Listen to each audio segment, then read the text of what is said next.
Hi guys, welcome to this month's webinar. We've got a really exciting webinar this month. It's all about how to get 20% below market value properties.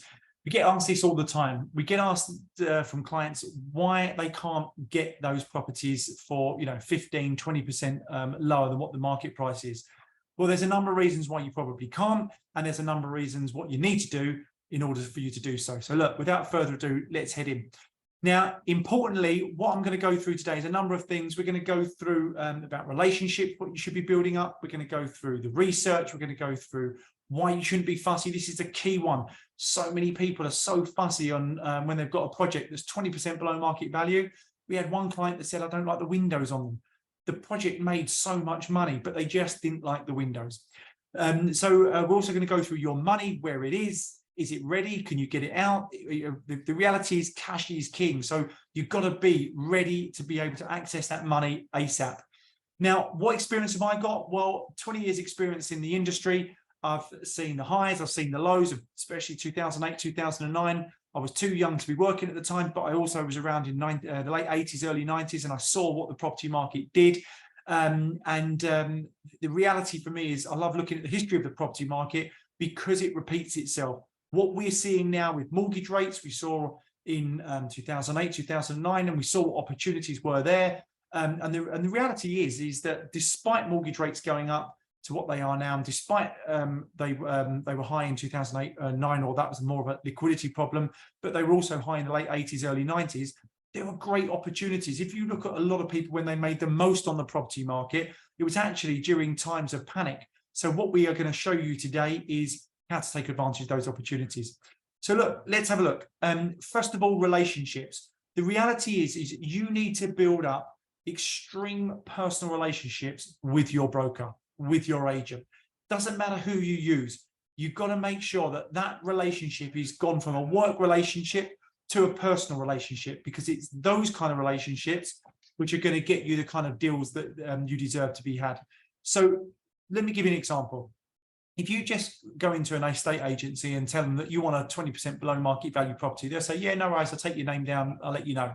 And then you go back in a year's time, what do you think is going to happen? Well, then you're not going to really be top of the list. These are opportunities that are so few and far between. They're going to give it to their ones that they have the best relationship with, their friends that they class as friends. Even though they're doing a business transaction together, they will class them as a friend. Now, go out with your agent. Meet them for lunch, meet them for dinner, coffees, beers, whatever it may be, but build up that relationship so it's more of a friend relationship rather than simply a business relationship. And then when that next opportunity comes up, I can guarantee your name's going to be first on the list. So what do you have to do as well? You've got to be transparent.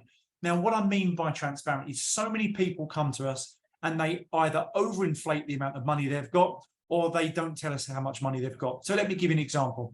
We've got a client that notoriously overinflates the money that they've got. They think that they've got more. So let's say, for example, they have round figures 200,000 in cash. They'll turn around and say, yeah, I can probably get access 500,000. So we'll bring opportunities to them that are 3, 4, 500,000, and then they'll be scrambling around trying to find that money, and they can't, because they're not actually honest and transparent with themselves on actually how much they can get their hands on in a short space of time. No doubt they have the money, but it's what you can access in a short period of time. And we have other clients, and what they do is they say, well, I don't want to tell you what my budget is, because if I tell you what my budget is, then you're going to max out my budget. It's not about that.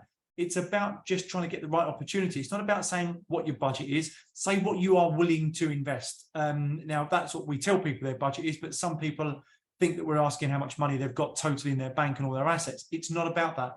How much are you willing to invest, and stick to it? If you're willing to invest 150 and your agent brings you something that's 170, just say, no, I need something that's within that 150, because that was your budget from the start. So it's important to be really transparent right from the start with your aims. Then, of course, what have we got? You've got to check in all the time. You can't just be sort of, phoning them every 6 months or so. Check in every couple of weeks. How are you doing? What are you up to? Oh, I'm in the area. I'll pop in for a coffee.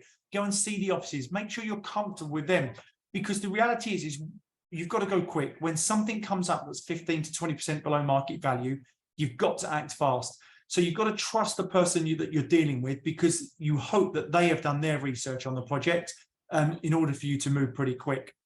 It then comes down to research, because this is key as well.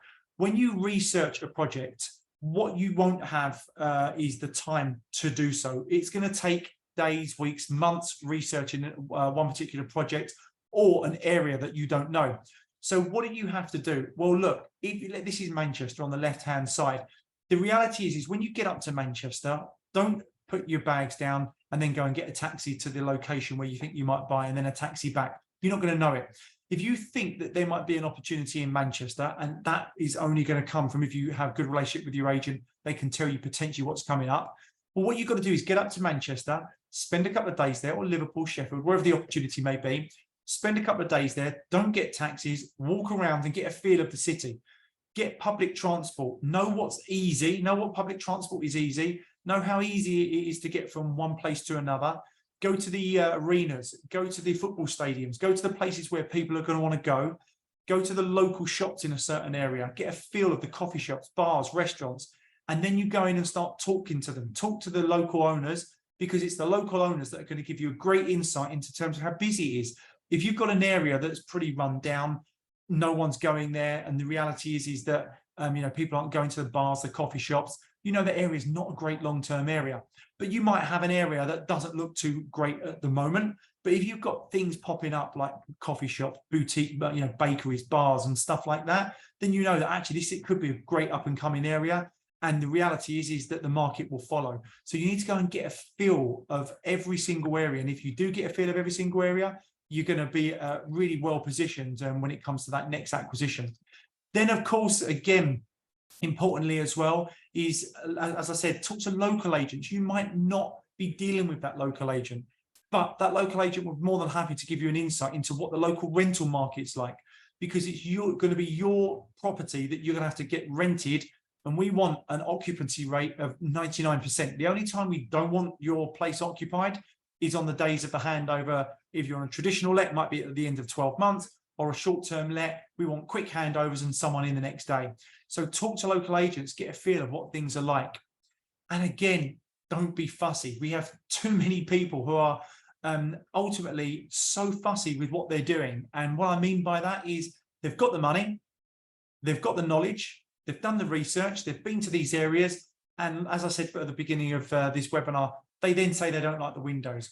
We've had someone who says, oh, I think it needs a lick of paint and I can't be bothered to do it. They're getting something 20% below market value. Pay a decorator £1,000, give it a lick of paint inside, and then you're done. The reality is that you can't be fussy when it comes to a below market value property.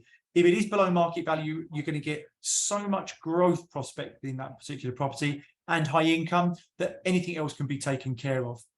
It's all about being logical. Forget the emotion side of it. You've got to take that out of it. It's all about logical. How much are you paying? What's your return? Is it good enough? Are you making money? It's literally as simple as that. And then you come on to your money. Where is your money currently? We have so many people who build up relationships with us. They spend months coming in.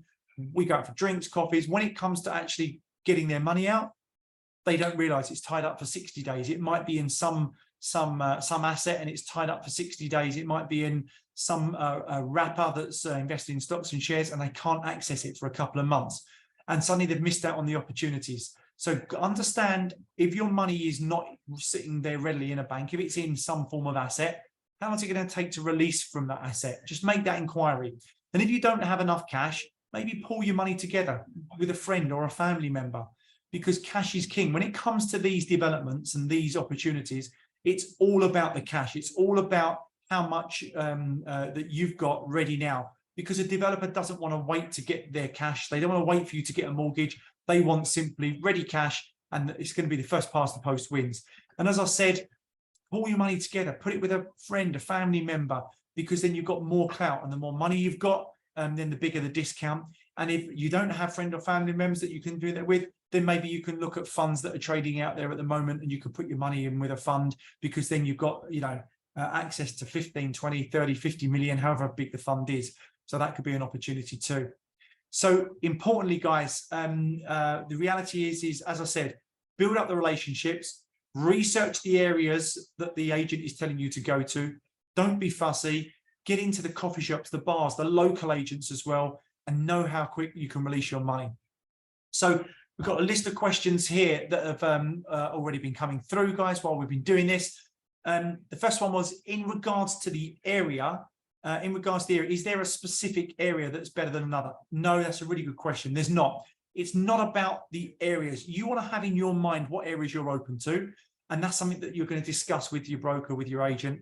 Have areas in mind that you think, well, actually, if I've got something here below market value, I'll be more than happy to buy. And I always recommend major city centres, because there are secondary cities, and nothing against secondary cities such as whether it be Derby, Luton, Hull, places like that, but they are not major hubs. They are not like the Londons, the Liverpools, the Manchesters, the Leeds, the Sheffields, Nottinghams. They're not like those kind of places. The reality is it's major city centres that, regardless of whether we go through upturns, downturns, they always make money. That's the key here. And if you get something below market value, well, the reality is it doesn't matter if the market dips 3, 5, 10%. If you get 15, 20% below market value, nothing else matters, because you're still getting that great income, and the market won't dip as much as what your discount is.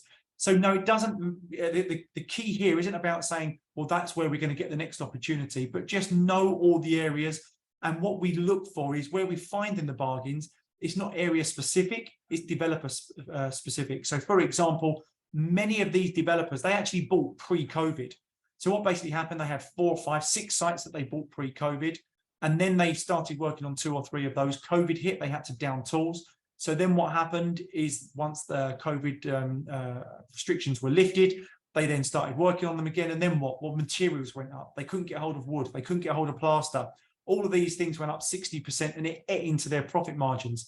Now, the good thing was at the time that the property prices were going up as well. So they could actually still make a profit because they sold the property prices a lot higher. But now we're at a time when we've got really high interest rates, much higher than the majority of people have seen for decades. Then what we are now experiencing is where developers who were paying 7 to 8% on their development loans, they're up to 12 or 14%. So what happens? Well, they have to start selling the crown jewels, so to speak. They might be selling some of their golden sites. They might be selling some of their developments, especially towards the tail end of the development. They might be selling them for cheap. So that's when to get the bargains. So we will put our ears close to the ground on those.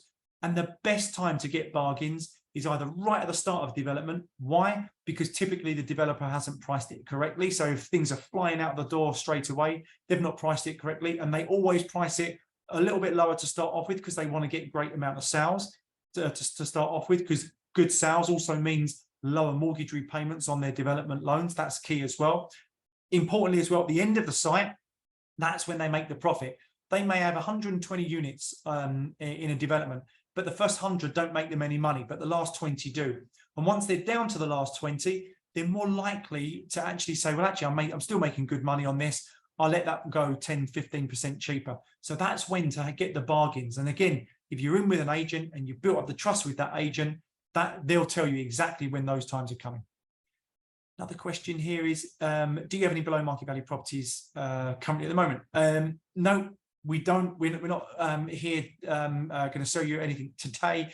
It's not going to work like that. Again, it's still about speaking to your agents. But just to give you an example, what the last 2 were, we had one development in Liverpool on the dock front.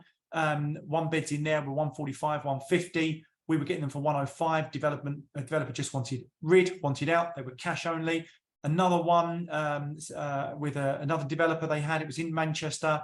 It was really close to one of the football grounds. Prices were going there 180, and we were picking them up at 145, 150. And they were making in the region of 10 to 12% return on their money. Why? Because we were getting such great deals there. But again, people had to be ready, cash ready. It wasn't something that you could buy and just sit around for 2-3 months waiting for a mortgage to come through. So as it goes back, it's always about cash is king. Another one here, how often do they come up? Again, it's pretty random. We might have a month where we are literally inundated with great opportunities, and then we could go 2 without getting them in at all, and we just have the normal kind of off-plan developments or whatever they may be. But as I say, the reality is that we are seeing more and more of these opportunities come up. I think it's going to be a really great end of run to the end of the year, and a great 2024 for these type of opportunities. So as I say, it's all about building up that cash pot. And regardless of what you read in the papers, regardless of whether you read that things are going to dip, going to drop, going to crash, going to be a correction, the reality is that there's more opportunities in those times than there are in the upturn, because it's developers who you're buying from, and it's the developers who are in upturn never give it a discount. Whereas now, this is the time. This is the time to go and get those bargains. So look, guys, hope that helps. Anything you need from us, just let us know. And we'll look forward to speaking to you soon. And as I say, our brokers are always here at the end of the phone to answer any questions. So please subscribe to this video, hit the like button, and anything you need, just give us a shout and we'll catch up with you. Take care. Bye-bye.